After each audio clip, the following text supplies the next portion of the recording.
Sigiriya is a 5th century fortress in Sri Lanka, which has been carved out of an inselberg, a hill of hard volcanic rock.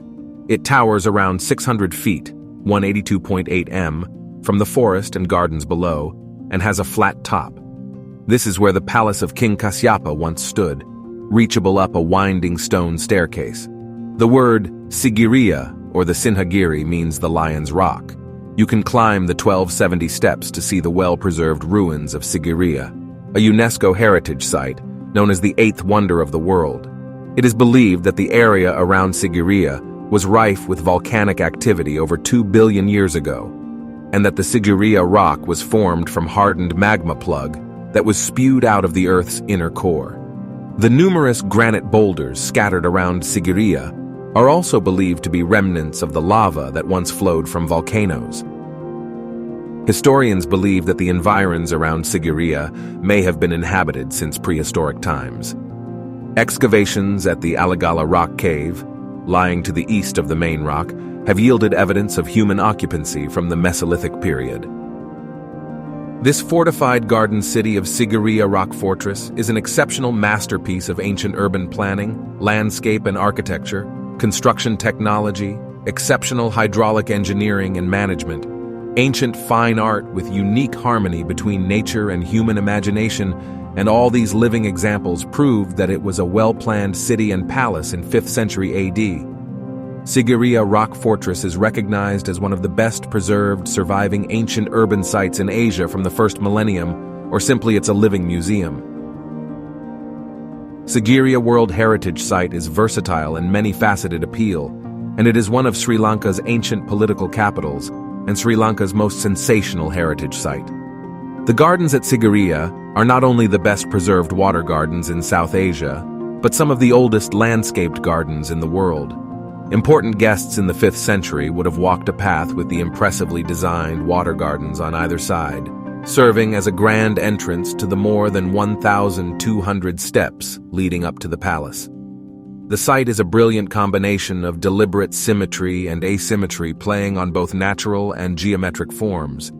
The gardens at Sigiriya consist of 3 distinct but interlinked sections: the symmetrical or geometrically planned water gardens, the asymmetrical or organic cave and boulder garden, the stepped or terraced garden circling the rock, the miniature water garden, and the palace gardens on the summit of the rock. Within the gardens were artfully designed pools, fountains, streams, and platforms that once held pavilions and performers.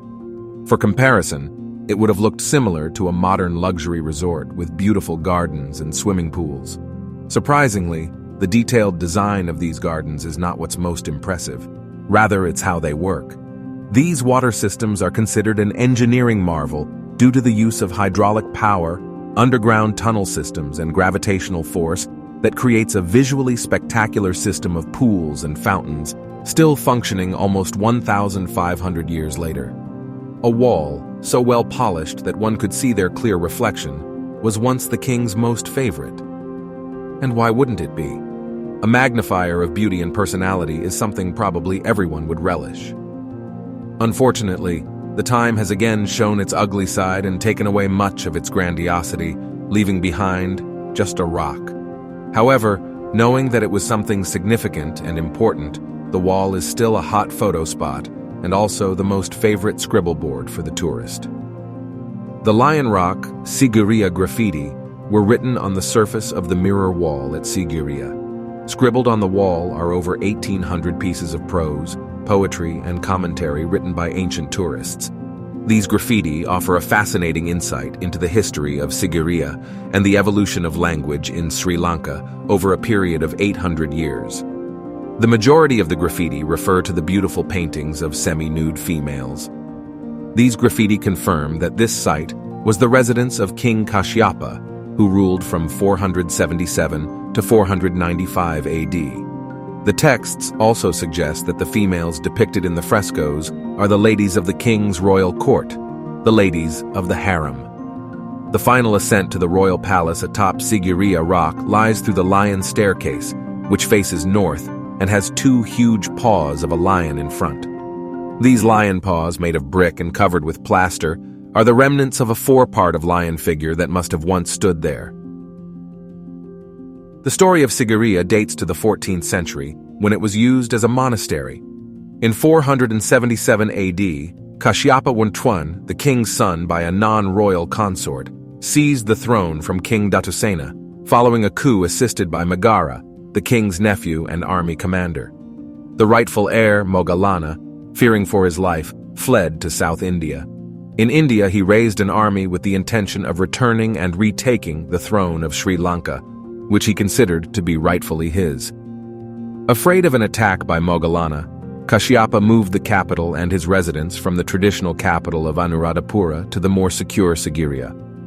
During King Kasyapa's reign, 477 to 495 AD, Sigiriya was developed into a complex city and fortress.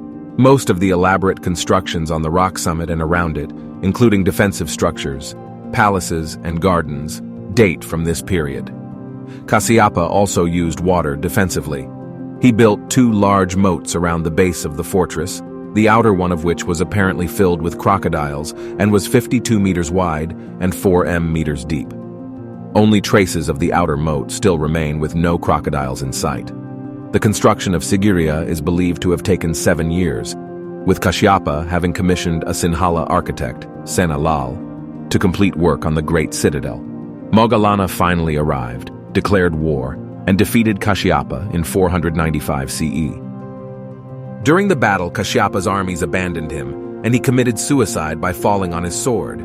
Moggallana returned the capital to Anuradhapura, converting Sigiriya into a Buddhist monastery complex, which survived until the 13th or 14th century.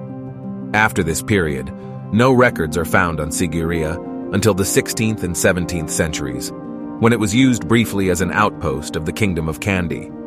King Kasyapa may have had another and more mystical reason for choosing to build his citadel at Sigiriya. The deification of the monarch was a concept that was gaining popularity in Asia, inspired by the tale of the god King Kuvera who ruled from Mount Kailasa in the Himalayas. The palace in the sky would have helped Kasyapa to portray himself as a celestial being, a ruler from on high, a god-king much like Kuvera.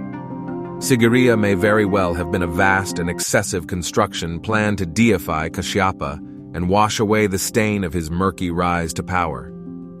The ruins of the Sigiriya rock fortress seen today are less than 20% of the structures that once graced the area.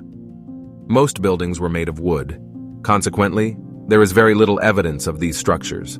Those built with stone and brick have survived the ravages of time and provide us with a rare glimpse of the opulence and grandeur of an ancient era. Many ruins still lay hidden in the forest and are yet to be discovered.